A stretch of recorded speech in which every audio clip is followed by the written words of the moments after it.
ladies and gentlemen, a privilege and an honor.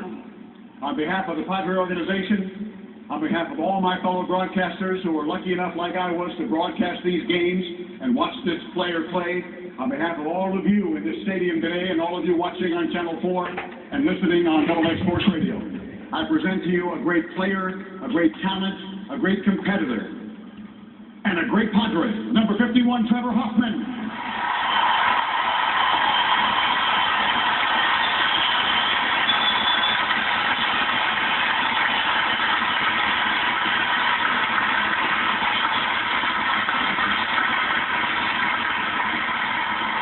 Thank you.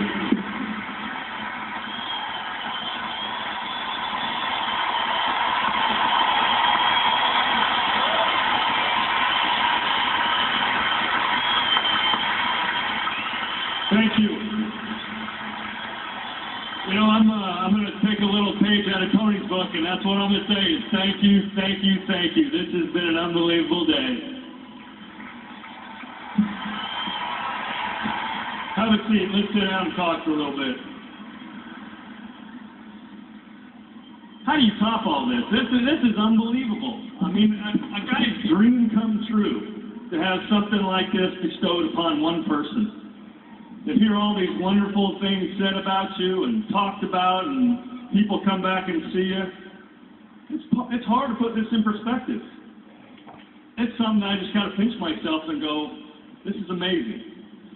But I do need to talk to a few people, and those are the folks that are behind me, my foundation.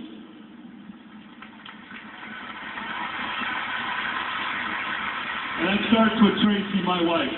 18 years she plugged away at this game with me, and it was her love of family and faith that kept us together and kept us going strong on the right path.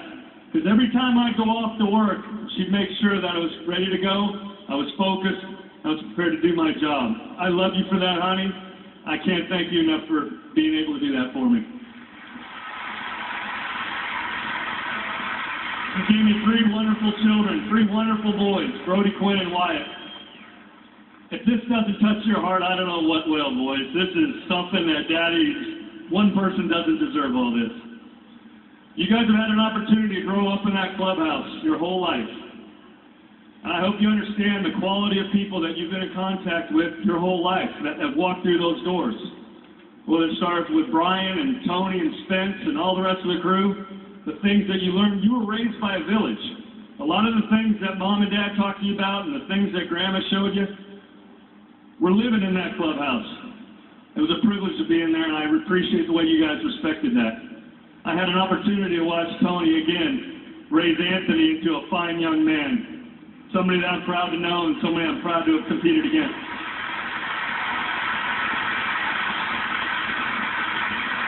This one might get me because it's always a little bit tough talking about Mom and Dad and to see the Marine Corps behind me. But I'll tell you what, they had a true love story.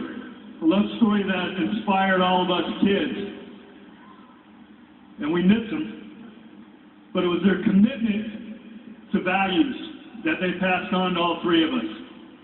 And the things that we stand for come from the things that they taught us.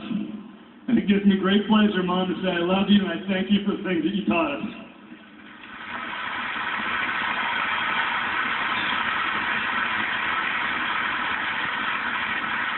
The luckiest kid around to have 2 big brothers paving the way. You get to be a punk, you get to be in the way of everything, and they always have to pick up the mess, and you guys always have. Sorry about that. But I mean that. To have the leadership, the focus, and the wisdom that you guys had to pass along to me, to have a day like this to share with you, you were coaching me from the time I was a little kid. One of those pictures you might have seen a broken leg. I didn't really ask for all of it, but that stuff happens. But it was right. Teddy said it. I came home from a game one day, and I started out small and wasn't able to really do very many things as a little leaguer, and I was proud as heck to come home one day to tell everybody how well I did. And he baited me. He knew I had a good game. He goes, "Hey, how'd you do?" And Teddy was right on. I couldn't wait to get out 2 for 4 and a ribby, and he looked me in the eye and said, "That'll be the last time when I say you, I'm talking to you." Took me a little while to figure it out, but it's those type of lessons that I learned from you that I've been able to carry on into the clubhouses that I've gone along the way that have meant so much to my teammates. Thank you, Greg.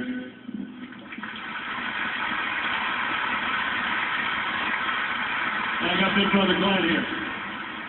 One of the most respected guys in the game that I know. All the things you hear about me, you hear about him as well. And at 17 years old, the game took him away from me. 7-year-old kid sitting at the house and wanted my buddy to play with. I wanted someone to tag along with and go to his practices and his games. And I wasn't very happy about that. Elmira, New York, I didn't know where the heck that was at. But I was fortunate enough for the game to bring us back together here in San Diego, and to share that uniform together was a lifetime dream. Because I got to see firsthand the work ethic that he put forth into his job. I can only imagine what it was like to have played with you, but it was an honor to be a part of your staff. Thank you, Glenn.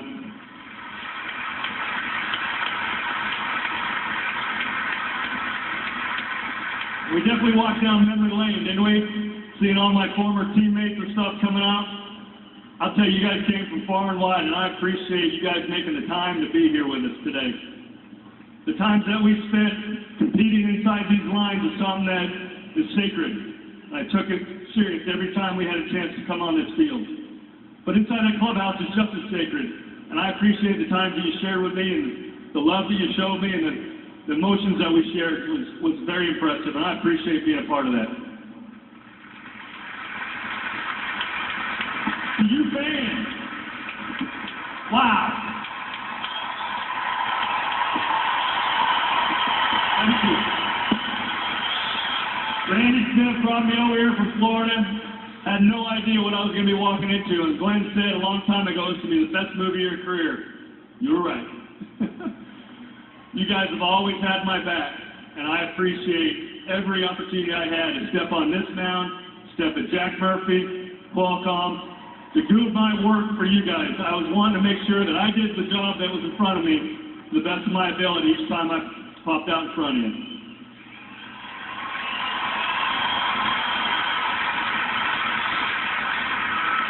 And it was in 1998 that that song, Hell's Bells, was introduced, and boy, it took a life of its own, didn't it?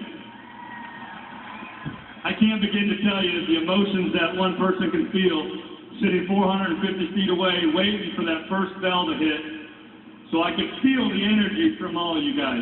If you needed an adrenaline kick, you guys gave it to me.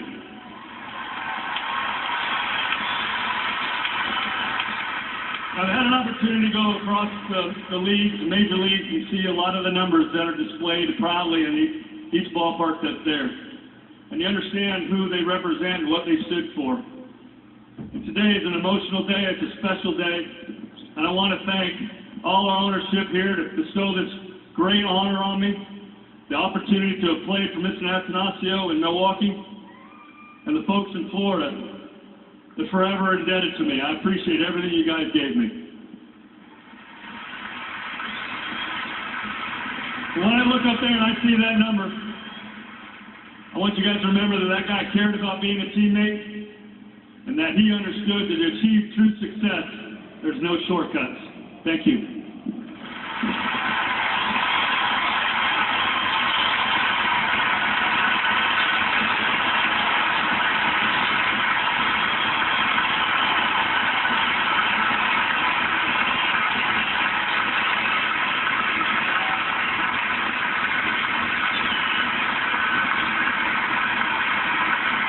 Ladies and gentlemen, Trevor Hoffman.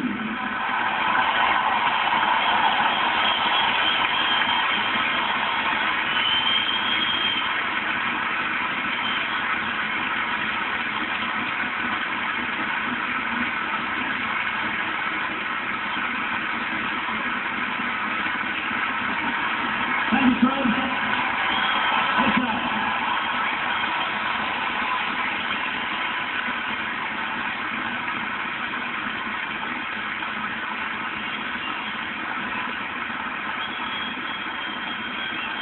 Ladies and gentlemen, if I can ask you to remain standing and remove your caps if you would.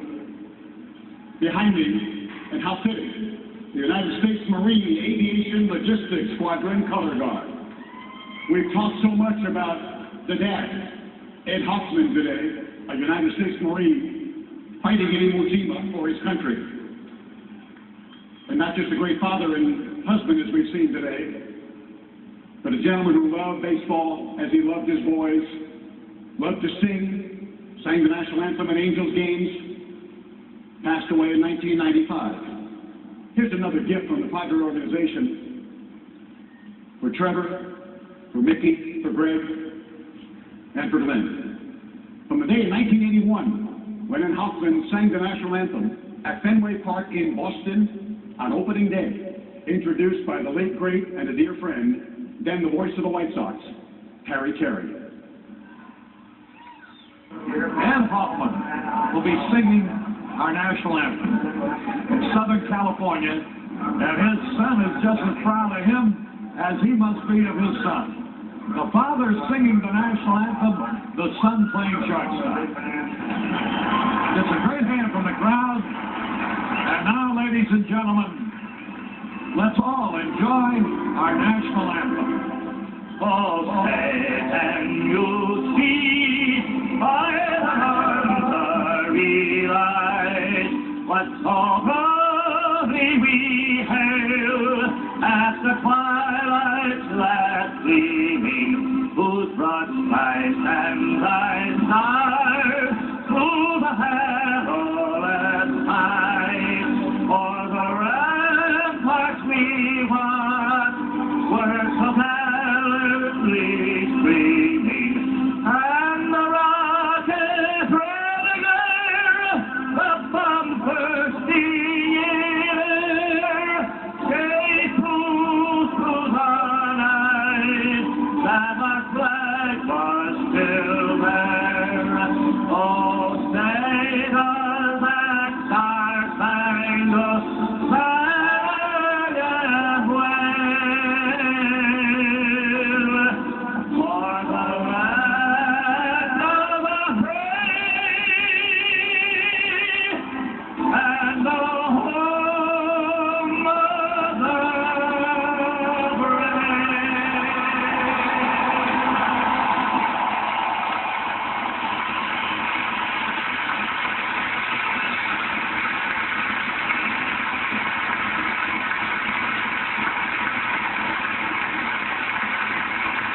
What a magical moment here at Petco Park as the Padres have retired Trevor Hoffman's number.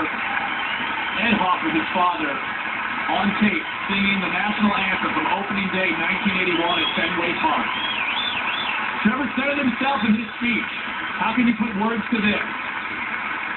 It was perfect. A magical day here as the Padres bestow the highest honor they can to number 51, Trevor Hoffman. His number is retired. No other Padre will ever wear it again. Believe it or not, we have to play baseball after this. The Padres and the Marlins, the final game of this 4-game series, is coming up. Stay with us, and thank you so much for being a part of history today.